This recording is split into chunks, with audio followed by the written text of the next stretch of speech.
This is my cull tank out in the living room. It's a 36-gallon bow front. I took the hang-on back filter and, sorry the light is bad, filled it full of plants. I took out the little insert that goes in there, the filter pad, and then filled the bottom part of it with crushed lava rock that I found out in the yard. We've got Wandering Jew is the purple one. There's Goosefoot, my golden pothos. There's a vine that starts on this big plant over here and then goes into the back of the tank and grows out over here.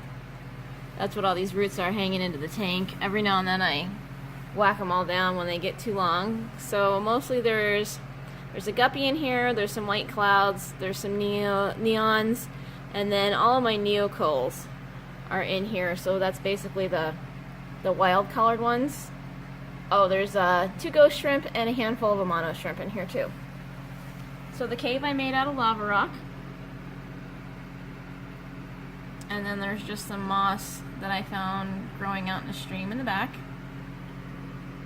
There's my big mama Amano. It's too bad that the larvae can't survive in fresh water. I tried a couple of times to raise them up after they hatched, but I've never managed to make it work yet. But so the culls in here are going to be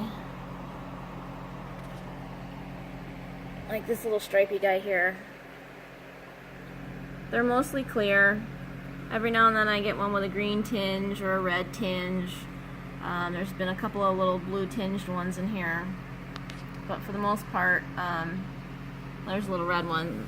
Any of the ones that I find that have got some decent color to them, I take out, and then I've got a plant grow out tank in the shrimp room, and I put the more colorful ones in there.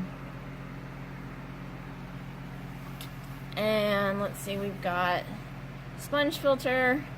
There's a DIY sponge filter in the back.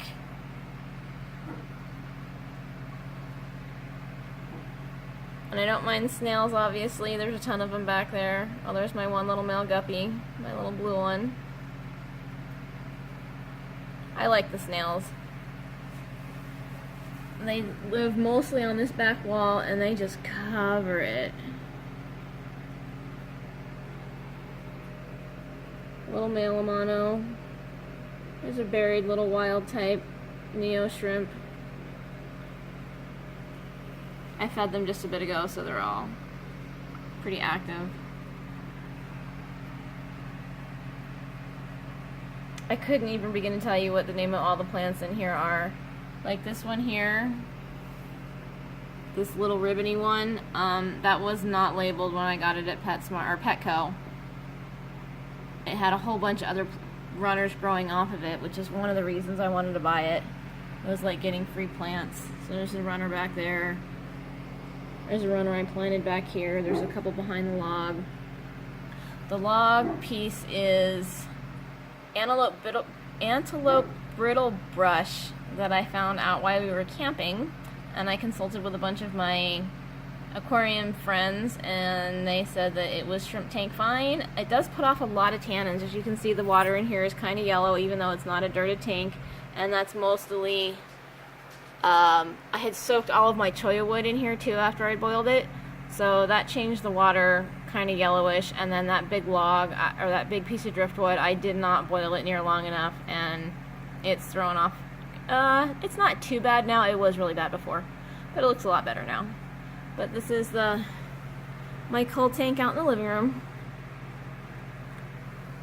I love the column shaped pieces of the lava rock that I found out in the desert. So that big one in the back is, and then just some little triangle pieces. Some more column shaped ones over here, and then this was a really neat piece that I found.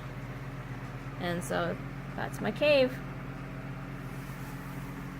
I know that the big ferny looking bush, or big ferny looking plant is wisteria. That's been growing in a bunch of my other tanks, and I've just been whacking the tops of it off and planting it after it roots. I know this one here is purple waffle, and it's not necessarily a submerged plant.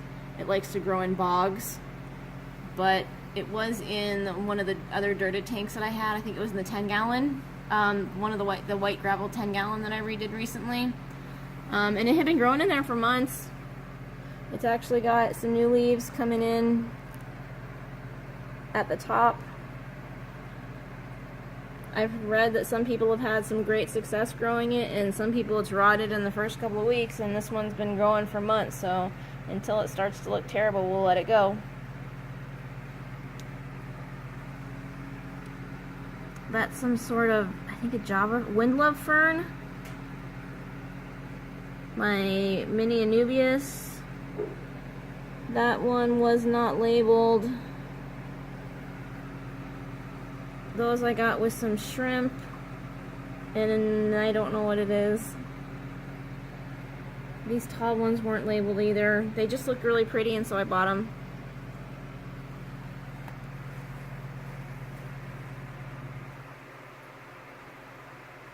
And that's my living room tank.